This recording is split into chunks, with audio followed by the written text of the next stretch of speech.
on free movement of people and goods, such as illegal tax collection, police and custom harassment, confusing paperwork, and the quantity of control posts. Therefore, it's another factor that adds to all of that, which is the lack of information that women are facing, and most of them have no understanding of this protocol, as well as the advantages of the political speeches of ECOWAS. Indeed, the protocol in a broader way is a facilitation tool for people and goods mobility. Therefore, its promotion will allow, without a doubt, a better understanding of it by the population. If the civil society should evaluate the progresses made by ECOWAS, we should mention the numerous advancements concerning the treaties and administrative decisions, but also deplore the lack of implementation of all those measures. Ladies and gentlemen, I will not step into the communication of our expert, but please allow me to thank from the bottom of my heart His Honorable President Yaya Jammeh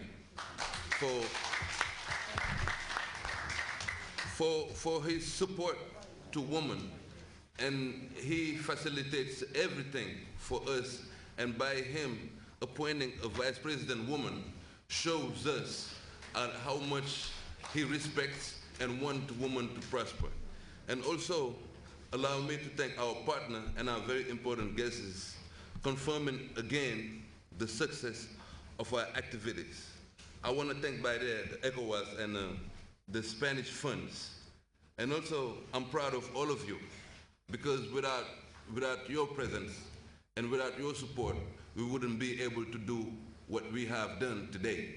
And it's a great meaning because people can come, just sit down, but it's a whole nother meaning when people come with open heart and open hands. From there, we'll now take a short music break. We'll be right back momentarily.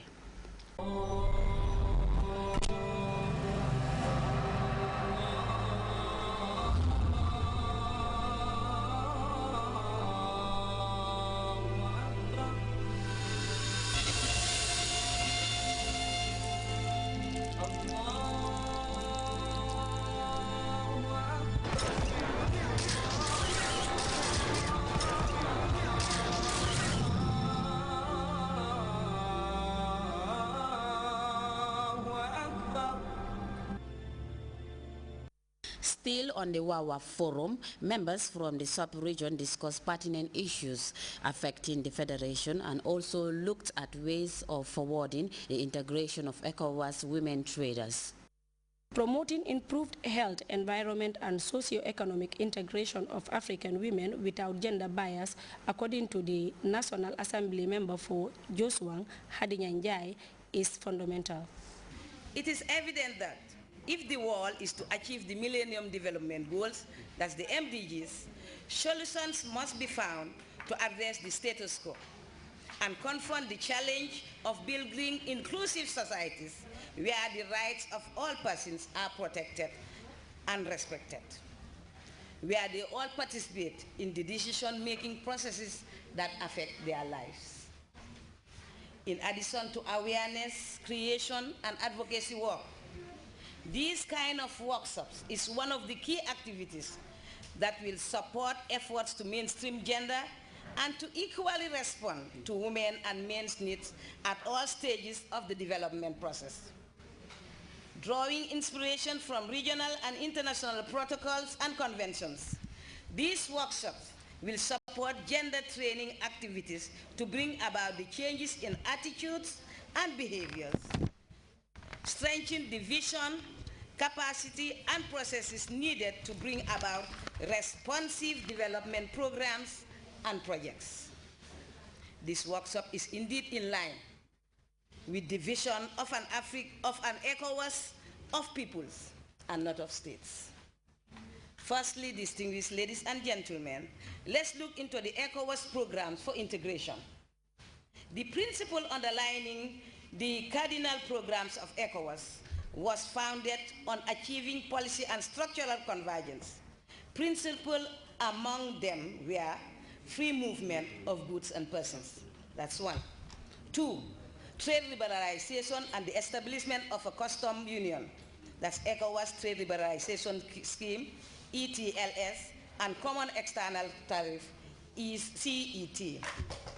3, ECOWAS Monetary Cooperation Program, EMCP. 4, development of infrastructure.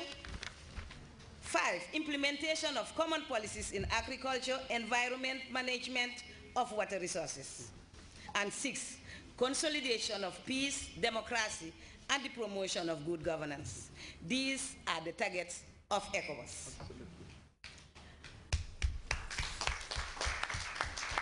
This framework is expected to boost intra-regional trade and factor mobility, enhance investment and growth, create the necessary conditions for the operation of monetary union.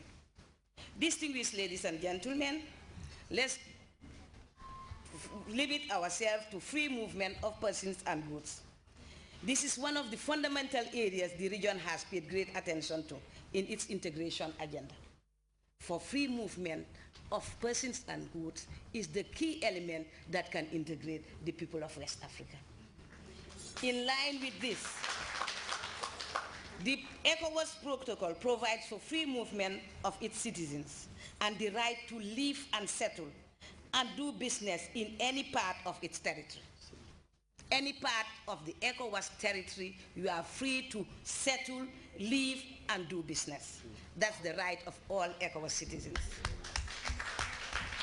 This is predicated on the theory that migration aids development and mobility of persons, goods, and capital, which is a vital component in promoting trade, product, labor, and financial markets integration.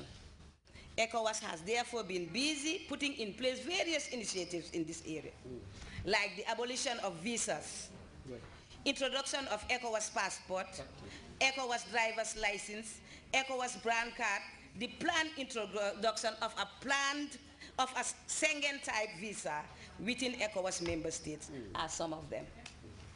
Distinguished ladies and gentlemen, the onus is on us for continued dialogue with key stakeholders, security services, civil society, road transport workers, and also to conduct research and studies to achieve the objectives. These objectives should also be promoted. Several factors, distinguished ladies and gentlemen, have impeded the achievement of the goal on free movement of persons and goods. 1, the existence of non-tariff barriers. 2, absence of a common trade policy. 3, poor sensitization, so that people will know their rights and what they should do when they are in any of the country. Political will also to implement the protocols. So we should enjoin on our various governments so that those protocols that they are signatories to, those basic tenets of those protocols should also be implemented properly. This, the Joshua NAM believes, will help in no small measure to mitigate the trouble women in Africa are grappling with. The reports of difficulties experienced by ECOWAS citizens across the region's border calls for sustained effort at policy strengthening and coherence in this direction. To overcome the obstacles to free movement of persons and goods, a pragmatic approach to the elimination of constraints should be applied. The establishment of monetary units should lead to the realization and vigorous applications of the protocol on free movement adopted in 1979 by the Authority of Head of States and Government. And reduce the cases of harassment, extortion of money, and other violation of rights of migrants, traders, and other ECOWAS citizens. Furthermore, continued actions for the development and promotion of tourism in ECOWAS, as well as cross-border cooperation, should also be encouraged. Madam President, ladies and gentlemen, unless the Protocol on free movement of persons, goods,